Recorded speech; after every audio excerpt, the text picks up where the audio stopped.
Maintenant que la simulation et les types d'usagers sont créés, il est possible de modifier les conditions hydrauliques du réseau en configurant les points d'alimentation d'eau et les consommations d'eau au nœud.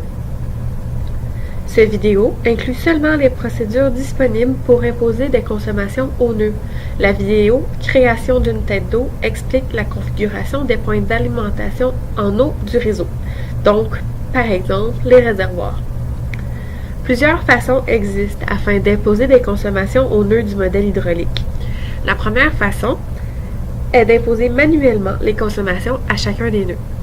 Pour ce faire, on sélectionne la simulation pour laquelle on souhaite modifier les consommations, donc dans ce cas-ci QJ moyen 2017, et on se met en mode simulation.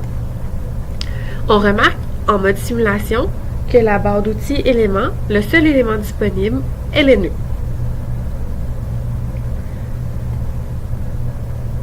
Donc on clique sur le nœud et on clique droit afin d'y insérer un type d'usager. On sélectionne le type d'usager choisi, donc résidentiel, et on y impose une consommation de 3 mètres cubes par jour, par exemple. Par la suite, on insère une consommation commerciale qui est de 0,3 mètres cubes par jour. Et finalement, on insère une consommation d'eau de fuite de 0,5 mètres cubes par jour. Le logiciel Aquageo permet de rajouter pour chaque nœud seulement une valeur de consommation pour chacun des types d'usagers. Ainsi, avec 3 usagers de créés comme dans l'exemple, nous pouvons uniquement ajouter 3 valeurs de consommation distinctes.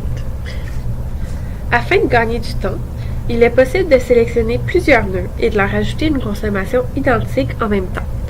Par exemple, sélectionnons les 3 nœuds ici, allons dans les propriétés des nœuds. Nous devons sélectionner quel type de valeur nous souhaitons imposer à ces nœuds. Donc, dans notre cas, c'est une consommation. Et, par exemple, ajoutons un usager de type fuite et 0,25 mètres cubes par jour, par exemple. La deuxième façon de procéder est d'ajouter les consommations directement via le chiffrier des valeurs imposées. Pour y accéder, on sélectionne le menu chiffrier, simulation, valeurs imposées. Le chiffrier inclut tous les nœuds du fichier Aquageo ou la liste des nœuds préalablement sélectionnés. On y retrouve tous les types d'usagers, ils sont chacun représentés par une colonne distincte. On peut donc individuellement entrer les données pour chacun des nœuds. Par exemple, le nœud 2 a une consommation de 3 mètres cubes par jour pour l'usager de type résidentiel et de 2 mètres cubes par jour pour l'usager de type commercial. Certains raccourcis existent. Il est possible, en sélectionnant uniquement des nœuds de type mode consommation, de leur appliquer toute la même valeur. Par exemple, filtrons les nœuds du chiffrier pour obtenir uniquement des nœuds en mode consommation.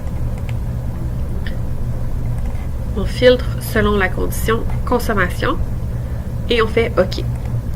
On remarque ici que nous avons un seul nœud qui ne répond pas à cette condition puisque nous avons 111 nœuds dans le chiffrier sur les 112 totaux du modèle.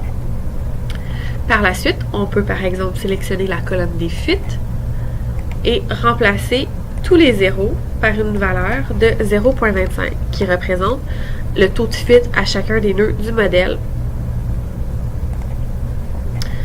Pour les réseaux géoréférencés où les coordonnées des usagers sont disponibles, il existe la possibilité d'importer directement les valeurs de consommation. La procédure est décrite dans la vidéo « Assignation automatisée des valeurs de consommation ». Finalement, pour copier les valeurs d'une simulation déjà configurée à une nouvelle simulation, on doit créer le titre de cette nouvelle simulation. Donc, nous allons dans « Chiffrier, simulation, définition ». Nous allons créer le titre de simulation « Jour maximum 2017 ».